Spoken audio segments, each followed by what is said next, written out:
So when I was in high school, it was my big dream to become a political cartoonist. I started my own political cartooning website and I drew political cartoons every week until 2015, and then I stopped because I realized no one really cared. It's just not a style of cartooning that is very popular these days. People still like jokes about politics, but they prefer to get them from Colbert or memes. But anyway, one side effect of having studied political cartoons is that I've figured out how to draw basically all of the US presidents. See, in political cartooning, US presidents are kind of like symbols, or even hieroglyphics. Because everyone knows their faces so well, it's not hard to learn how to draw them really quickly and easily, so long as you always include like the 3 main facial features that they're known for. So watch as I show you how to quickly draw the last 10 US presidents. So the first one we're going to look at is the current president, President Donald Trump. Of course, his main feature is his big mop of hair. He's got a pretty round head, and then he's got these kind of bushy eyebrows, little squinty eyes.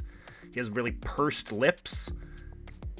Sort of long hair in the back, just have a lot of fun with the hair. He has pretty broad shoulders. He has a sort of broad physique. Broad shoulders, as Vice President Mike Pence likes to praise. Yeah, basically something like this. We'll use a bit of the color now. We'll use one of these fancy alcohol markers just to give a bit of shade to it. Obviously, his hair has a lot of colors. People like to play up his sort of phony skin tone as well, particularly as it relates to sort of the bags under his eyes, which are often rendered in a different color. Yeah, something like that.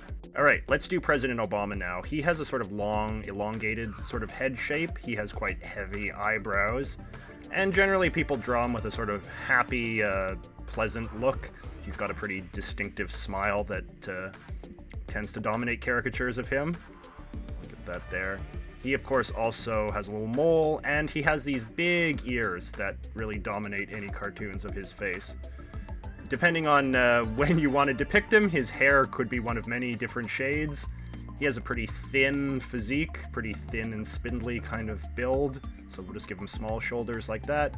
And since, of course, he is the first African-American president, let's add a fair bit of color here. Just some nice shading in and around the face. Trying to think of how dark I want to make his hair. I used to think of him as having quite dark hair, but, you know, like all presidents, they age quite rapidly in office, and now I think of him as being a relatively grayish man, so we'll just sort of get somewhere in between. A couple layers of gray, but not too much. Yeah, something like this. Yeah, not too bad. A bit more shadow in the ears. The ears were pretty big and cavernous. Yeah, something like this. All right, and before Obama was George W. Bush. This is a man who I drew a lot of cartoons of, so he's pretty automatic to me. He has these big eyebrows, little beady eyes, and a big sort of upper lip. And he, of course, always had a sort of awkward facial expression, which is kind of the big thing to capture with him. He had quite big ears as well, which people, of course, played up in a sort of ape-like way. He had a pretty thin, slim physique as well, kind of slumped shoulders. His body language in general was a little shrugging, a little awkward, a little uncomfortable man. It was George W. Bush. We'll just put some color into the eyebrows here and some into the hair as well. Yeah, the big upper lip was always George W. Bush's thing, as well as sort of the puzzled expression. He generally wore, I think, quite light-colored suits. We'll give some shadow into the big ears here. It's the perplexed expression more than any physical characteristic that I think was George W. Bush's big thing. And before George W. Bush was Bill Clinton. His big thing was this big sort of honkin' nose he had. He also had quite a mop of hair. But the bigger thing was this kind of very broad chin he had, and this kind of very tiny mouth in the context of it. He was a very large man as well, very big shoulders, just kind of a broad, hefty man. He was teased for being sort of overweight. We don't think of that as much as one of his characteristics now, that he's, of course, slimmed down a fair bit in retirement. We'll give the nose a lot of color because it was kind of large. He had quite pink skin as well, a sort of very distinctive complexion. He generally wore kind of light suits. It was the 90s, so it wasn't exactly a great era for men's fashion. Maybe a little bit of color in the mouth here, something like that. If I was coloring him with full color, I'd just make his skin pretty much pink. Yeah, just a bit more here, something like that. All right, and then before Clinton was the old man Bush.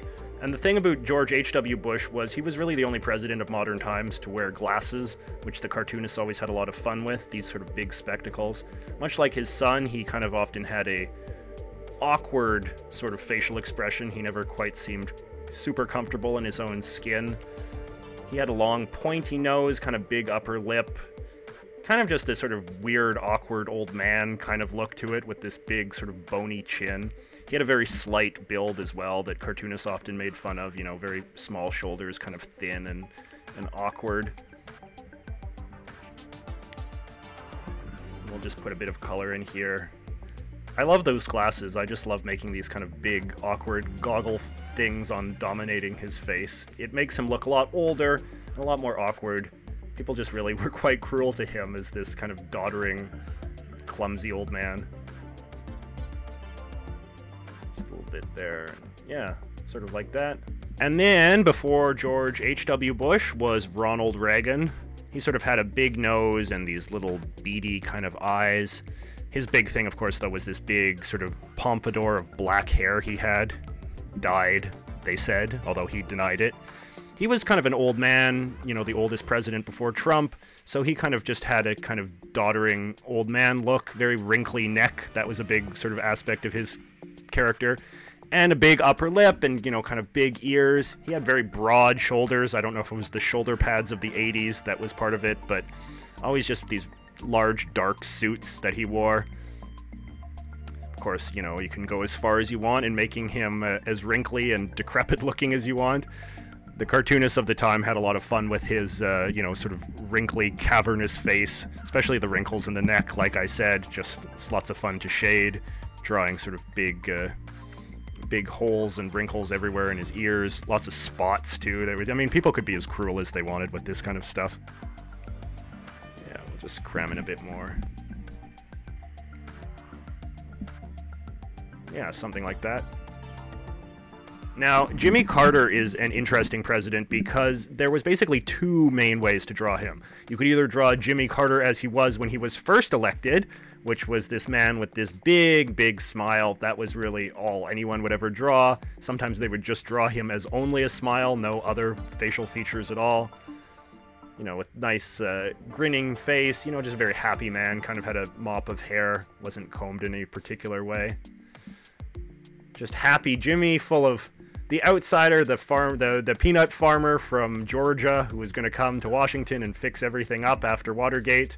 But then, of course, after his 4 years in office, things weren't going quite so well, and then everybody sort of started to draw him in a very different way, which was with this big, sort of mopey frown with these big lips, these kind of like horrible, pursed, wrinkly, chapped lips that were kind of symbolic of how much he had decayed. And he would be drawn with a sort of small build, a small physique. He wasn't, I don't think, that short of a man, but there was kind of this sense that he wasn't up to the job, and so they would draw him with, like, as a man of literally small stature. Yeah, so we'll just add a bit to that. These sort of big lips are fun to draw, just the kind of the amount of texture that you've got in lips is pretty fun. And, you know, just kind of they depict him in this very craggly, awkward sort of way. You know, all the color taken out of his hair and just kind of a poor, sad, crumbling man. And then, before Jimmy Carter was sort of the long-forgotten Gerald Ford, who was president for 2 years after Richard Nixon resigned. Gerald Ford was considered this very difficult president to draw in his own time because he had a very sort of boring face. He just kind of had a... You know, he was bald. I think now people sort of think of him as being somewhat ape-like, but at the time, it wasn't really very obvious what his dominant characteristics were. He just kind of had a bald head, he had a big upper lip, a big chin. People would sometimes draw him with quite large ears as well. I'll just add another one here. You know, just kind of making him, I suppose, look a bit more ape-like. He was seen as this very sort of stoic, stern, boring kind of guy. He was a former football player too, so he kind of had this big build, kind of a very blocky build. It was the 70s, of course, so he would often wear these plaid suits. I think he's even wearing a plaid suit in his official presidential portrait. But yeah, Gerald Ford, kind of a boring man, boring president, didn't do much. Boring caricature, I think. Well, hopefully it's close enough. And in contrast to Gerald Ford, there was Richard Nixon, who was, of course, this cartoonist dream. Everybody drew him in the most over-the-top, grotesque way possible. He had this long sausage nose, these huge, heavy eyebrows, and these little beady eyes. And, of course, these big, sort of voluptuous jowls, big, pointy ears. You know, you can sort of imagine him talking as you draw it. He had this weird, distinctive haircut, too. Very dark hair, slicked back. And of course, because everybody hated Nixon, that sort of went into the depictions of him too. He was always drawn as this kind of hunchbacked, kind of glowering, shadowy, dark figure, which makes him a lot of fun to draw. You get to use a lot of dark colors and sort of play up this kind of inner darkness. You can have lots of fun with the shadows as well. The cartoonist would often draw him with this sort of unshaven jowls, which was a reference to the horrible debate that he did with John F. Kennedy, in which he sort of refused to shave or wear any makeup, and that kind of haunted him for the rest of his life. So we can just draw him as just this man sort of forever lurking in the darkness, forever casted, sort of forever darkened by these deep, dark shadows. Jeez, I'm like putting more color on him than I did on Obama, but, you know, Nixon is this fun guy to draw. The caricature of Nixon has sort of almost become this figure independent of the president himself. Yeah. All right, and then before Nixon was Lyndon Johnson, who was sort of, I think, a sort of somewhat forgotten president, or at least I don't think plays as large a role in the public imagination. Lyndon Johnson was kind of a weird-looking man. He wasn't as distinctive as some of the other presidents. He was basically just kind of a craggly old man. He had a long sausage nose, not unlike Nixon, and kind of a long jowly face, kind of like Reagan. And he had these big ears. The cartoonists would really sort of go nuts with the ears a lot of the time. He was also a very, very tall man. You know, I think he's the second tallest president after Abraham Lincoln. Would wear dark suits. But the thing about him was that he was basically just, I don't know, he was an old Southern politician.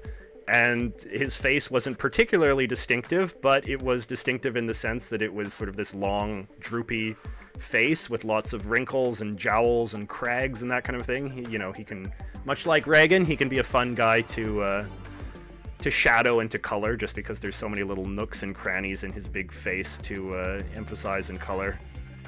It was that long sort of nose, the long chin of his, and the long upper lip, and then the big ears. Went a little bit nuts in this drawing, I guess. Just kind of looks like a big mess of fleshy body parts, but I suppose that's what a lot of presidents are. By the time you become president, you're often a relatively old man, and, you know, time has had its way with you. And just for fun, let's also do JFK, because, you know, he seems like a better one to end on than Lyndon Johnson. JFK was considered the handsome president, so he's a little bit harder to draw, but he did have these droopy eyes, of course his big grin, and then his main feature was his big hairstyle. He had a thick head of dark hair, relatively athletic build, strong shoulders. But it was the hair, really, that's the big thing about Kennedy. That was the thing that people drew at the time. We'll just add as much color as we can here. Unlike most presidents, you know, his hair wasn't graying by the time he became president. So there was a lot to play up there. Kennedy was older than he seems, too. He did have some signs of decay. He had bags under his eyes and, you know, wrinkles appearing around them and that sort of stuff.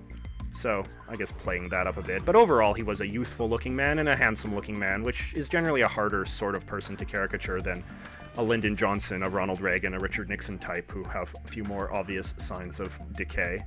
So, yeah, sort of like that. So not too bad, eh? Hopefully you enjoyed this slightly different type of video. Let me know in the comments which one you liked the best, and let me know if you have any other ideas for a certain group of politicians I could draw. Maybe more presidents, or the Canadian prime ministers, or the British prime ministers or something. No matter what country you're talking about, the cartoonists there have always found a way to reduce their leaders to just a clump of a few basic facial features. Think about it the next time you look at a political cartoon, or not.